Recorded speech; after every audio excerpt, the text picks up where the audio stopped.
नमस्कार, आप देख रहे हैं एनएमएफ न्यूज में आपके साथ शबनम। डोनाल्ड ट्रंप टैरिफ वार से लगातार ब्रिक्स देशों को धमकाने की कोशिश कर रहे थे और जो कोशिश वो कर रहे थे वो तो पूरी नहीं हो पाई क्योंकि ब्रिक्स देश झुके नहीं। और अब एक बड़ी खबर सामने आ रही है, ब्रिक्स के जो जितने भी देश हैं सब एक मंच पर एकजुट होने वाले हैं और टैरिफ वार का जवाब देने की तैयारी करने वाले हैं। आपको पहले बता दें कि ब्रिक्स में कौन कौन से देश हैं। ब्राजील, रूस, भारत, चीन, दक्षिण अफ्रीका और हाल ही में जो शामिल हुए हैं सऊदी अरब, मिस्र, संयुक्त अरब अमीरात, इथोपिया, ईरान। ये वो देश हैं जो ब्रिक्स में शामिल हैं। और अब बड़ी खबर ये आई है कि सभी देशों की वर्चुअल समिट का फैसला लिया गया है। ब्राजील ने ये कदम उठाया है, साथ ही ये भी साफ कर दिया है कि ट्रंप के टैरिफ वार के इस पर चर्चा होगी और इसका जवाब कैसे देना है, इससे कैसे निपटना है, इसको लेकर रणनीति बनाई जाएगी। तो इसी पर चर्चा के लिए मेरे साथ मौजूद है मेरे सहयोगी अभिषेक।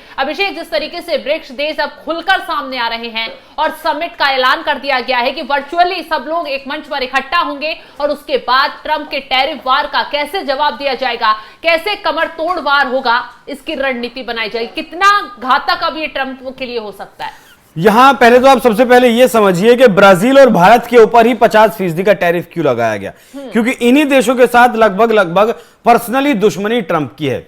लूला डी सिल्वा जो अभी चुने हैं, 2022 में शायद चुने गए थे, आज 2022 से 23 में, उससे पहले जो राष्ट्रपति वहां हुआ करते थे वो ट्रंप के करीबी हुआ करते थे। तो ब्राजील में ट्रंप का एक दूसरा वर्जन उन्हें कहा जाता था। आरोप लगे, जेल में गए और ट्रंप का ऐसा कहना है डी सिल्वा के ऊपर दबाव है कि उस राष्ट्रपति को वो जेल से बाहर निकाले। डी सिल्वा ने मना कर दिया कि कानूनी मामला है, जिस तरीके से कानून अदालत जो फैसला करेगा उसी पर वो काम होगा, आपके दबाव में हम जेल से बाहर नहीं निकालेंगे। 50% टैरिफ ठोक दिया। भारत को कहा कि सीज फायर मान लो कि मैंने करवाया, भारत ने कहा नहीं माना। अब ये जो डी डॉलराइजेशन की बात हो रही है ब्रिक्स की, सबसे पहले तो शबनम आपको यह समझना होगा कि इससे पहले भी ब्रिक्स में डी डॉलराइजेशन की बात हुई थी। ट्रंप जब राष्ट्रपति भी नहीं बने थे, चुनावों का प्रचार ही कर रहे थे, तभी उन्होंने एक ट्वीट करके कह दिया था अगर डी डॉलराइजेशन की बात कोई भी देश करेगा तो 100% टैरिफ उसके ऊपर लगाया जाएगा और उस दिशा में अब काम भी कर रहे हैं।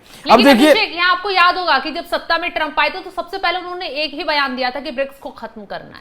ब्रिक्स को खत्म करना है क्योंकि ब्रिक्स में चाइना है 140 करोड़ की आबादी, ब्रिक्स में भारत है 144 करोड़ की आबादी, ब्रिक्स में रशिया है, दुनिया में क्षेत्रफल के हिसाब से सबसे बड़ा देश, चाइना $18.5 ट्रिलियन की अर्थव्यवस्था, भारत कितना $4 ट्रिलियन से बड़ी अर्थव्यवस्था, रशिया $2.25 ट्रिलियन की अर्थव्यवस्था, साउथ अफ्रीका में बहुत सारे रेयर अर्थ मिनरल्स हैं, ब्राजील लगातार अपने आप को इनोवेट कर रहा है। तो दुनिया का अगर जीडीपी की बात करें तो 40% जीडीपी देश अपने पास रखते हैं, पॉपुलेशन 35% अपने पास रखते हैं, इसीलिए और इन देशों में मादा है कि वो डी डॉलराइजेशन कर सकते हैं।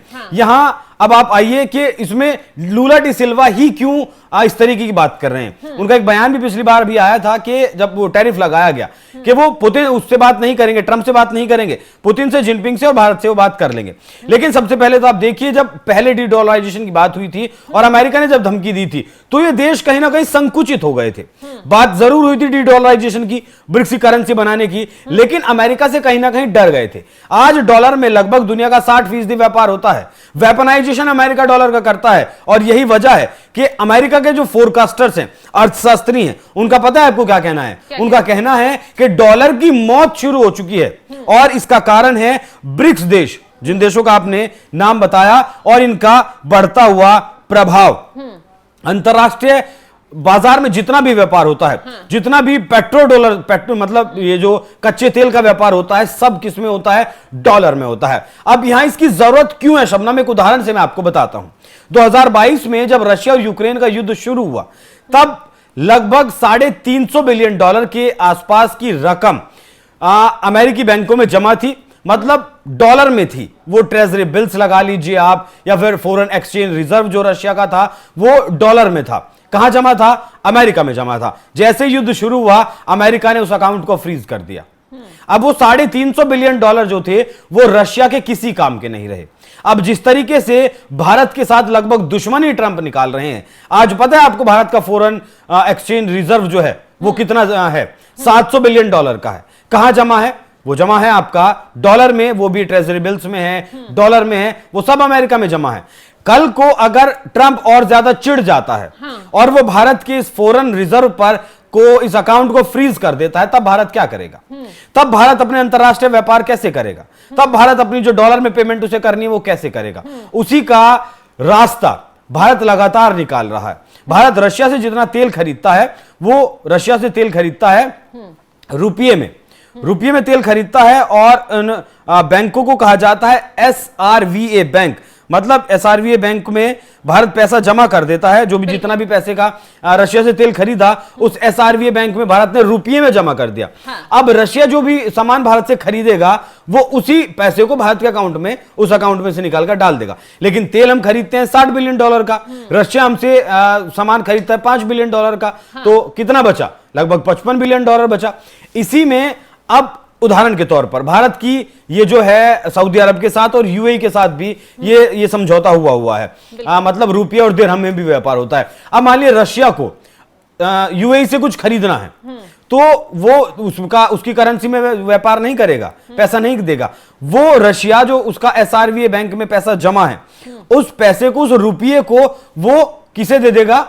UAE को दे देगा, उससे वो पेमेंट कर देगा। बाकी इसी तरीके से ये साइकिल चलता रहेगा, और लगातार भारत लगभग आधा दर्जन से ज्यादा देशों के साथ इस तरीके का समझौता कर चुका है कि वो उनकी करेंसी में भारत व्यापार कर रहा है। मतलब भारत डॉलर पर निर्भरता कम कर रहा है। अच्छा, प्रधानमंत्री मोदी ने भी आज लाल किले की प्राचीर से इस बात को कहा। उन्होंने कहा कि कब तक हम डॉलर और पाउंड के भरोसे रहेंगे, पाउंड के डॉलर के भरोसे कब तक रहेंगे? क्योंकि जब तक ये जो मिडिल ईस्ट के देश हैं, जहां आज तेल का व्यापार होता है, तेल के बड़े भंडार निकल रहे हैं, उससे पहले जब वहां तेल नहीं मिला था और 1962 में भारत के ऊपर चीन ने जंग थोप दी थी, भारत उस वक्त कमजोर हुआ।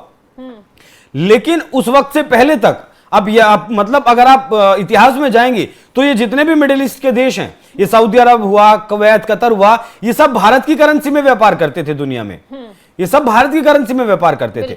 और अगर आज ब्रिक्स के देश डी डॉलराइजेशन की बात कर रहे हैं, तो सिर्फ बात नहीं करनी होगी, उस पर कोई मजबूत, कोई कूटनीतिक रणनीतिक तौर पर फैसला लेना होगा, क्योंकि आप एक मजबूत स्थिति में हैं। एक चीज और बता दें दर्शकों को, अगर ब्रिक्स के ये देश टैरिफ का पलटवार करते हैं, साथ आकर कोई फैसला अगर उठा लेते हैं, तो उससे अमेरिका पर कितना असर पड़ेगा? सबसे बड़ी बात तो अमेरिका और वैश्विक अर्थव्यवस्था जो है वो दोनों ही बुरी तरह हिल सकती है। और डोनाल्ड ट्रंप की टैरिफ नीतियां हमेशा से विवादास्पद रही हैं, क्योंकि तमाम लोग इसका विरोध कर रहे हैं, तमाम देश इसके खिलाफ खड़े हैं। उनका मानना है टैरिफ से अमेरिका में घरेलू उद्योगों को बढ़ावा मिलेगा, व्यापार घाटा कम होगा, और ब्रिक्स देश सामूहिक रूप से इसका विरोध कर रहे हैं। अमेरिका पर इसका बुरा असर पड़ेगा। सबसे पहले महंगाई में जोरदार उछाल होगा। ब्रिक्स दुनिया की एक सबसे बड़ी आबादी और अर्थव्यवस्था का प्रतिनिधित्व करता है। अगर ब्रिक्स देश अमेरिका के टैरिफ के जवाब में अमेरिकी सामानों पर टैरिफ लगाते हैं, तो अमेरिका का जो आयातित सामान है बहुत महंगे हो जाएंगे। खासकर चीन, भारत, ब्राजील से आने वाले सामान जैसे इलेक्ट्रॉनिक, कपड़ा, कृषि उत्पाद, जिनकी अमेरिका में भारी मांग है, उनकी कीमतें आसमान छू सकती हैं, और उसका सीधा असर अमेरिकी उपभोक्ताओं पर पड़ेगा। दूसरा है, अमेरिकी निर्यात को भारी झटका लगेगा। ब्रिक्स देश अमेरिका के लिए बड़ा व्यापार बाजार हैं। अगर ये देश जवाबी कार्रवाई में अमेरिकी निर्यात पर टैरिफ लगाते हैं, तो अमेरिकी कंपनियों में भूचाल आ जाएगा, एकदम तूफान मच जाएगा। डॉलर का प्रभुत्व कमजोर होगा, जैसा कि अभी अभिषेक ने बताया कि अगर ये लोग अपनी करेंसी में व्यापार शुरू कर देते हैं अंतरराष्ट्रीय लेवल पर, तो डॉलर का जो प्रभाव है वो पूरी तरह से चौपट हो जाएगा। भू राजनीतिक संबंधों में तनाव आएगा। ब्रिक्स एकजुट रुख अमेरिका को यह संदेश देगा कि वे अब विश्व व्यापार के नियमों को एक तरफा ढंग से निर्धारित नहीं कर सकता। यानी कि जो ट्रंप चाहते हैं उन नीतियों पर बाकी देश काम नहीं करेंगे, सब अपने जो गुट बने हुए हैं उनके अकॉर्डिंग आगे चलेंगे, और ये कहीं ना कहीं अमेरिका के लिए बहुत बड़ा झटका और बहुत बड़ा नुकसान होगा। घरेलू राजनीतिक चुनौतियां खड़ी हो जाएंगी अमेरिका के आगे। शबनम, आप ऐसे भी समझ सकती हैं, जो आपने जीडीपी का जिक्र किया ना, ब्रिक्स का जो संगठन है वो आज के वक्त में दुनिया का सबसे मजबूत संगठन, पता है आपको क्यों है? क्योंकि G7 को जो मानते हैं उसमें फ्रांस है, अमेरिका है, मजबूत देश जितने भी हैं वेस्टर्न के। इस G7 का अगर आप तुलना करें ब्रिक्स से, तो ब्रिक्स अपने अंदर समेटे रखता है दुनिया का 35% जीडीपी, लेकिन G7 रखता है मात्र 29% जीडीपी। मतलब वेल्थ के मामले में भी ब्रिक्स, सिर्फ जनसंख्या के मामले में नहीं, सिर्फ क्षेत्र के मामले में नहीं, ब्रिक्स वेल्थ के मामले में भी इनसे कहीं ज्यादा आगे है। और आपने जो बात की ना कि अगर ब्रिक्स देश अमेरिका को अपना सामान बेचना बंद कर दें तब क्या होगा, उसके लिए आप इसे ऐसे समझिए, अमेरिका ब्रिक्स देशों को लगभग $250 बिलियन का सामान बेचता है। अमेरिका ब्रिक्स देशों को $250 बिलियन का सामान बेचता है, हाँ। लेकिन ब्रिक्स देशों से अमेरिका $650 बिलियन का सामान खरीदता है। अगर ब्रिक्स देश एक महीने के लिए भी इस पर रोक लगा दें तो वाकई में अमेरिका में हाहाकार मच जाएगा। अमेरिका एक बहुत कायर देश मानकर चलिए, बहुत ज्यादा दबंग देश नहीं है, पैसा उसके पास ज्यादा है इसलिए लोग उसकी सुनते हैं, लेकिन जिस तरीके से चाइना ने उसका मुकाबला किया, जिस तरीके से रशिया ने मुकाबला किया, जिस तरीके से ब्राजील ने मुकाबला किया, और जिस तरीके से आज भारत मुकाबला कर रहा है, और जिस तरीके से साउथ अफ्रीका के राष्ट्राध्यक्ष रामाफोसा को बैठाकर उन्होंने बेइज्जत करने का काम किया था, और जिस तरीके से साउथ अफ्रीका अब मुकाबला कर रहा है ट्रंप का, तो जो हालात बने हैं वो हालात ऐसे बन रहे हैं फिलहाल कि भविष्य में ये ब्रिक्स कंट्रीज अमेरिका के नजदीक जाएं, वैसे आंकड़े तो नहीं बताते हैं, लेकिन अगर ब्रिक्स देश वाकई में अपना सामान बेचना बंद कर दे अमेरिका को, तो अमेरिका मैं कहूंगा कि कहीं का नहीं रहेगा, महंगाई बढ़ जाएगी, बेरोजगारी बढ़ जाएगी, और लोग खुद ट्रंप को गद्दी से उठाकर उखाड़कर बाहर फेंक देंगे। चलिए, तो तमाम जानकारी जो आपने दी वो दर्शकों को बताएंगे कैसी लगी, और क्या ब्रिक्स देश अगर साथ आ जाएंगे तो वाकई अमेरिका में तबाही मचेगी, ये देखने वाली बात होगी। खैर, अब ब्रिक्स देश सक्रिय होते नजर आ रहे हैं, और ब्राजील ने सदस्य देशों की वर्चुअल समिट का ऐलान कर दिया है। सभी देशों को इकट्ठा कर जो टैरिफ वॉर हो रहा है उस पर चर्चा की जाएगी, और उसका पलटवार कैसे करना है इसी दौरान ये निर्णय लिया जाएगा। फिलहाल आगे क्या कुछ निकल कर आता है, तमाम अपडेट हम आपको देते रहेंगे। फिलहाल के लिए हमें दीजिए इजाजत, नमस्कार।